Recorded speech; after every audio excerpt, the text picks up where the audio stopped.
I'm going to talk today about History Pin. It is a very useful website for, well, obviously history teachers, as well as other content areas could use it as well.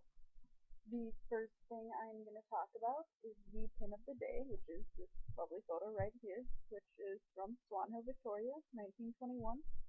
They'll have different pictures up here each day. As you can see, here's some other ones that they've used. And it's just like the feature of the day.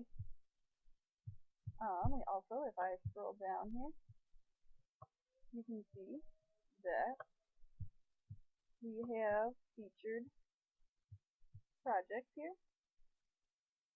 And those projects are just collections of photos that all have a running theme. This one is art.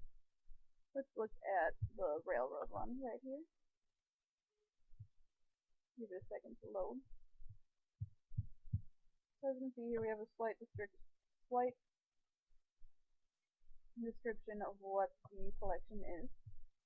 And we're going to click explore because we're not going to contribute right now.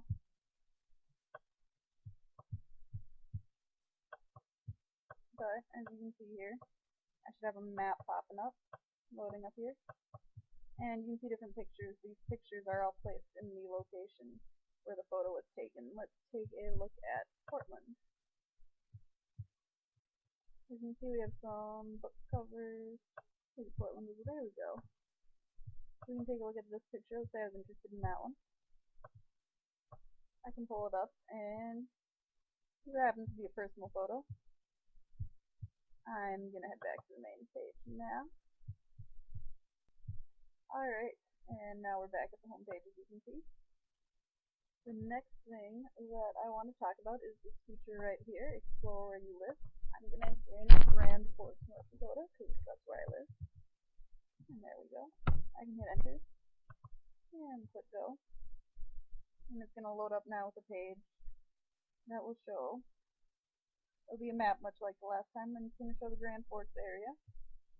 And it doesn't look like we have a lot of pins by location in the surrounding areas, but Grand Forks itself appears to have some, so let's take a look at, I have a lot of options now.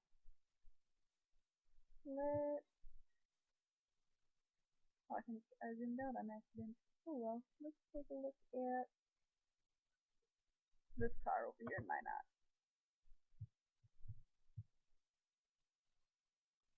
Or we could, if you're teaching about different local histories, like let's say you're teaching North Dakota history, we can take a look at North Dakota, and the students could each pick a picture or a location that's interesting to them within the state.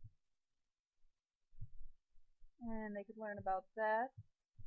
We can also narrow it down by date. So let's say I wanted the 1960s or later.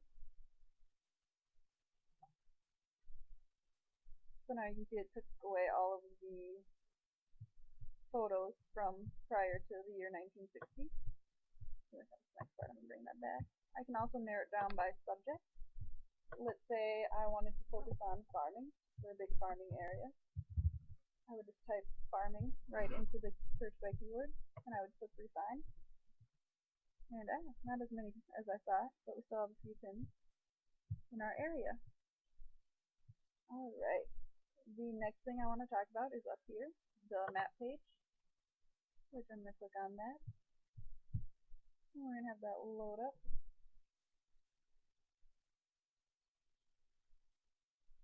And this is going to look a lot like the other features. It's just a more general search by location. In this case, you would put the location right here. You can also take a look at other people's projects. So this is going to show them by category again. You could do a lesson on the Olympics there.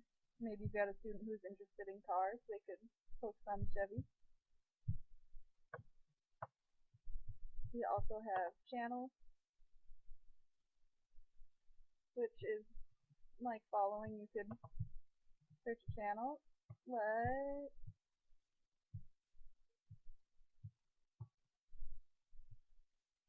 you could follow Stanford University there, or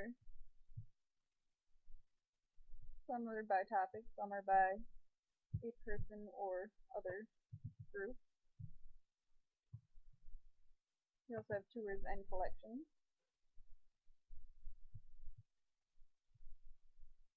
Which collections go around the topic or theme, like I mentioned earlier. Tours will tell a story. So you could do, like, here's a tour on the March on Washington, so it's going to show different pictures leading up to that event. Get involved. This is pretty self-explanatory.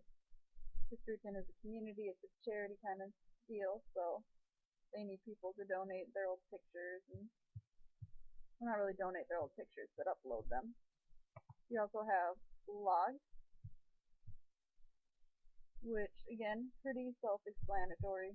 You can look at these guys in their blogs, see their pictures. You can also go by category.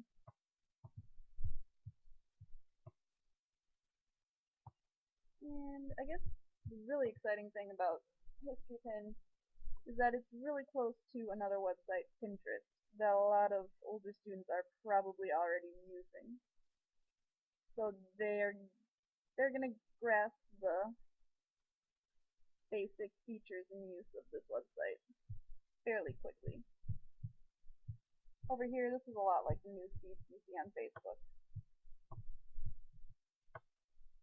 It's saying, oh, this research center made a comment about this other research center, which is pretty exciting. Alright, that's pretty much all I've got on Historyton.